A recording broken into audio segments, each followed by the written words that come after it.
ओम श्री साईनाथाय नमः। आइए एक मिरेकल सुनते हैं इस भक्त की, जिन्हें बाबा ने अपने से आकर के इनका हाथ थामा और इन्हें चलना सिखाया। ये सब जगह से हार गई थी, इतना रोती थी जिसका कोई वर्णन नहीं था।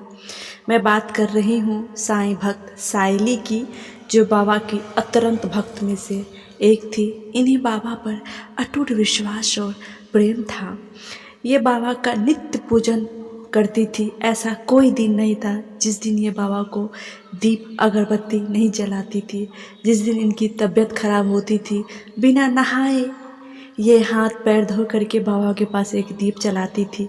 अगर दीप ना जला सकी वो, तो उस दिन वो रात हो या किसी भी टाइम हो, एक दीप वो बाबा के सामने जला देती थी।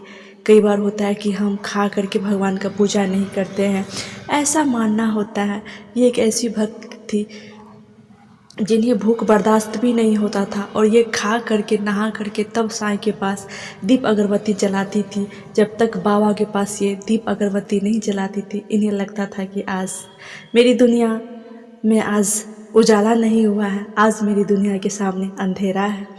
और ये इतनी प्यारी भक्त थी बाबा की। लेकिन आपको तो पता है ना, हमारे बाबा तुरंत हमारी विश पूरी नहीं करते हैं। वो हमारी परीक्षा लेते हैं, वो हमारा साहस देखते हैं कि हम कितना बर्दाश्त कर सकते हैं। ये भक्त डर गई और डगमगा गई। इनकी ज़िंदगी में इतनी सारी परेशानियां आई। इनकी शादी नहीं हो रही थी, इनके पापा की बहुत तबीयत ख़राब हो गई थी, इनकी मम्मी बहुत सीरियस हो गई थी। ये अपने घर की इकलौती बेटी थी। इनकी स्थिति इतनी टेंशन हो गई कि टेंशन ले ले करके इनका हालत ख़राब हो गया। और ये बस बाबा की आंखों में देखती थी, और रोज़ ये बच्चों की तरह बाबा के पास रोती थी। इतना रोती थी बाबा के पास। कभी कभी ये थक जाती थी रोते रोते, और बाबा को पकड़ के ये सो जाती थी। इतना रोती थी ये। हर एक दिन सुबह शाम इनकी आंखें फूली रहती थी। ये रोते रहती थी कि बाबा हम क्या करें बाबा।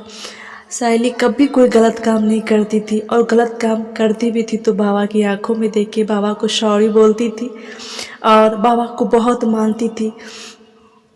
एक दिन साइली इतना रो रही थी, बाबा को बोली बाबा अब थक गई मैं मान ली कि अब आप मेरे बाबा नहीं हो, और मैं आपकी भक्त नहीं हूँ बाबा।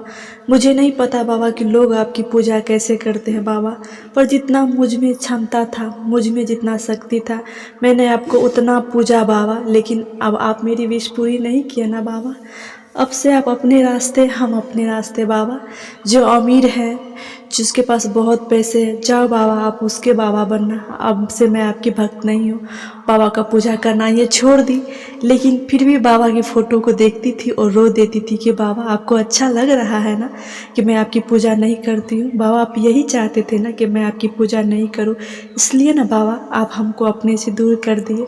ये ऐसा बोल के रोने लगी बाबा को देख करके, और वो पुनः जा कर के रूम में बैठ गई।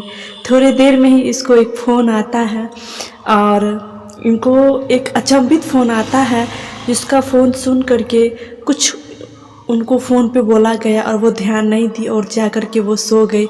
उतने में सपने में साईं बाबा उनके सामने आते हैं, और उनका हाथ पकड़ के बाबा बोलते हैं कि दौड़ो अब मेरे साथ तुम। बाबा आगे आगे दौड़ने लगे, और ये पीछे पीछे दौड़ने लगी। पुनः ये अपनी आंखें खोली और बाबा को बोली बाबा क्यों आए आप मेरे सपने में? जब मेरी ज़िंदगी में इतनी परेशानियां हैं तो फिर तुम क्यों आए? अगर आए हो तो मेरी परेशानियों से मुझे निकालो।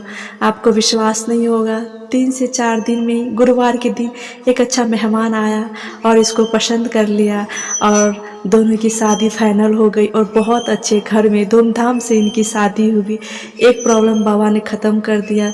दूसरे जो इनके पापा का तबीयत ख़राब था, बाबा ने इनके पापा का तबीयत भी ठीक कर दिया, और चंद 6 महीने में इनकी ज़िंदगी में खुशियाँ ही खुशियाँ बाबा ने भर दी। आप बाबा पर विश्वास रखें।